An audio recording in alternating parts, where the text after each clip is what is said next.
बताइए, आप आरक्षण की मांग कर रहे हैं और इधर गरीब जो SC ST वाले के लोग हैं वो कह रहे हैं कि हमें क्षत्रिय वर्ग, ब्राह्मण लोग, अन्य समाज के लोग दबाते हैं। जितने भदौरिया, कछवाए, तोमर, चौहान, जितने हमारे राजपूत भाई लोग हैं, सब लोग विरोध करेंगे शिवराज सिंह चौहान का। सेना किसी की मोहताज नहीं है, ना हम किसी पार्टी के मोहताज हैं। हम केवल अपने समाज के लिए लड़ते हैं और मरते दम तक लड़ेंगे। हम लोग ये चाहते हैं कि हमारे समाज में भी, सवर्ण समाज में भी गरीब पैदा होते हैं, गरीब होते हैं लोग, उनको क्यों नहीं देखा जाता। आज वही मुद्दा बराबर चुनावी समय में गाते आ रहे हैं। आखिर आप कमजोर पड़ रहे हैं या सरकार भारी पड़ रही है? हमें नहीं चाहिए कुछ भी, हमने हमेशा दिया है, दान किया है, जमीनें दान कर दी, रियासतें दान कर दी 565, तब जाके खंड खंड जो भारत था वो अखंड बना है। अगर इस बार मतलब हमारी बात नहीं सुनी गई तो हम शिवराज सिंह चौहान को घुसने नहीं देंगे भिंड जिले में। तो सक्षम है SC ST का, उसको भी आरक्षण दे रहे हो। हमारे जो गरीब भाई पढ़ने में भी, शिक्षा में नहीं जुटा पा रहे, उनको आरक्षण नहीं मिल रहा।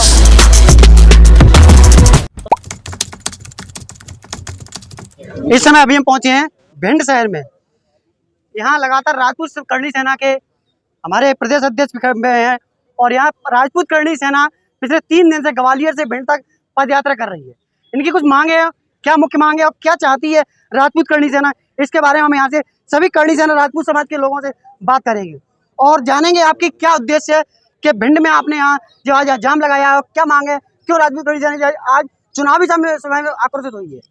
हमारी राजपूतों की यही मांग है कि हमारे हर जिले में छात्रावास हो और हमारे जो राजा हैं भदावर महाराज, जो राजा बदन सिंह जिनकी मूर्ति संग्रहालय में बंद है, उसको वहां से निकलवा के यहाँ भिंड जिले में स्थापित की जाए, क्योंकि भदावर गांव में 60,000 से ऊपर भदौरिया हैं और ये हमारे स्वाभिमान की बात है। इसके लिए हम सरकार से मांग कर रहे हैं, माननीय शिवराज सिंह चौहान जी से मांग कर रहे हैं कि हमारे राजा मदन सिंह की मूर्ति को जल्द ही संग्रहालय से निकाल के यहाँ भिंड में स्थापित किया जाए और यही और SC ST के आरक्षण आर्थिक स्थिति के आधार पर हो। ये सभी मुख्य मांगों को लेकर सभी भाई हमारे पदयात्रा कर रहे थे और उनके लिए हमारे ग्वालियर से राजा चौहान जी, मोनू भदौरिया जी और हमारी समस्त युवा टीम आई हुई है। तो हमारी यही मांग है और हमने टाइम भी दे रखा है, हमने 1 हफ्ते का इनको टाइम दिया है अभी SDM साहब को ज्ञापन के माध्यम से कि हमारी मांगें नहीं मानी गई तो हम बहुत बड़े उग्र आंदोलन में आएंगे और माननीय कलेक्टर साहब से भी हम ये जो मांग है हमारी निवेदन है कि जल्द से जल्द CM साहब तक पहुँचाई जाए।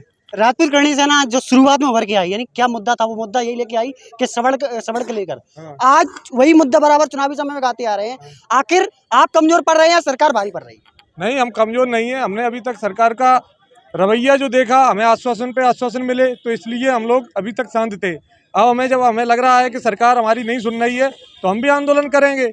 हम राज्य सरकार से स्पष्ट रूप में कह देना चाहते हैं, चंबल से माननीय शिवराज सिंह चौहान जी आप पहले आ रहे थे, अगर राजपूतों की मांग पूरी नहीं हुई और इस तरीके के झूठे वादे हुए, आप फिर से चंबल मत आना, समस्त राजपूत भाई आपका विरोध करेंगे। हम किसी करणी सेना किसी के मोहताज नहीं है, ना हम किसी पार्टी के मोहताज हैं। हम केवल अपने समाज के लिए लड़ते हैं और मरते दम तक लड़ेंगे। क्या मांगे आरक्षण को लेकर, क्या मांगे आरक्षण की आप मांग कर रहे हैं, क्या मांगे, क्या चाहते हैं आरक्षण? हमारी मांग यही है कि आरक्षण सभी समाज को मिल रहा है तो राजपूतों का एक अलग से आरक्षण हो। अभी राजपूतों का अलग से आरक्षण होना चाहिए या जाति बेस पे आरक्षण होना चाहिए या फिर आर्थिक आरक्षण होना चाहिए? आर्थिक आरक्षण हो। इसके लिए तो हमने कई बार मांगे भी उठाई पर उसमें भी नहीं सुन रहे।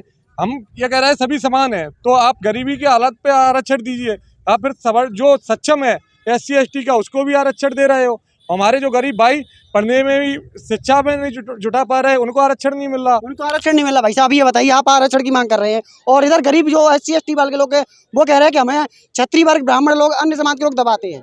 क्या कहेंगे कि अगर आरक्षण हटाता है, आर्थिक आरक्षण मिलता है तो उनको फिर ये मौका मिलेगा कि आप लोग परेशान करेंगे सब लोग? देखिए, परेशान तो कोई करते ही नहीं है किसी को। बात यह है कि क्षत्रिय समाज जब भी नेतृत्व करता है, हर समाज फलता है, फूलता है, हर किसी को देख रेख करता है। क्षत्रिय समाज हमेशा देखा गया है, शुरू से देखा गया है।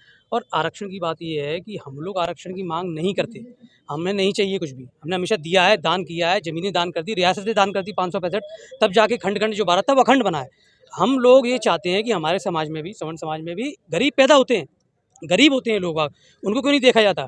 अगर SC ST वर्ग को इतने साल से आरक्षण मिल रहा है, OBC वर्ग को आरक्षण मिल रहा है, उसको हमें कोई दिक्कत नहीं है, बिल्कुल हमारे भाई हैं वो लोग। परंतु उनके समाज के जो नेता हैं, जो उनको बरगलाने का काम करते हैं, वो चाहते हैं उनको वोट तो दिलवाएं उनको, परंतु उनके घर में रोटी चूल्हा नहीं चले, क्योंकि उनको वो हमेशा गरीब के गरीब रखते हैं। क्यों नहीं इतने सालों में उन बेचारों की हालत अभी तक वो उनके नेता सही कर पाए? हम लोग सही करने की जिम्मेदारी लेते हैं इस चीज़ की कि वो लोग जो गरीब आदमी है वो उसकी हालत सुधरेगी, परंतु सुधारने के लिए सरकार को कदम उठाना पड़ेगा।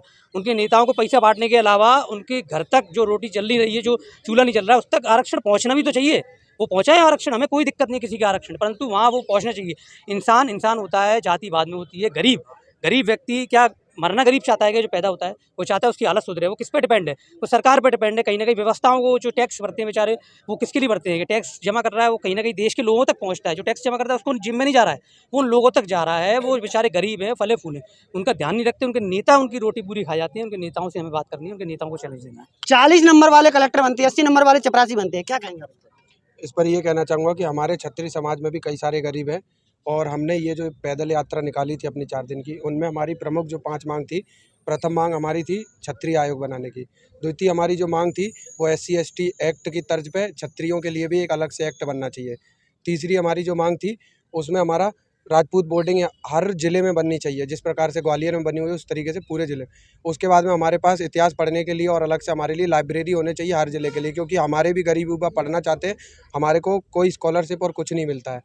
और इतिहास एकत्रीकरण जो हो रहा है तो उसके लिए अलग से एक बनाया जाए। ये हमारी 5 मांग लेकर के हम सभी ये भाई निकले थे। भाई बड़े भाई हमारे हैं, इन सभी का सहयोग था हमारा। सरकार नहीं सुनती, आप क्या कहेंगे इसके बारे में? सरकार, हम बीजेपी का विरोध करेंगे।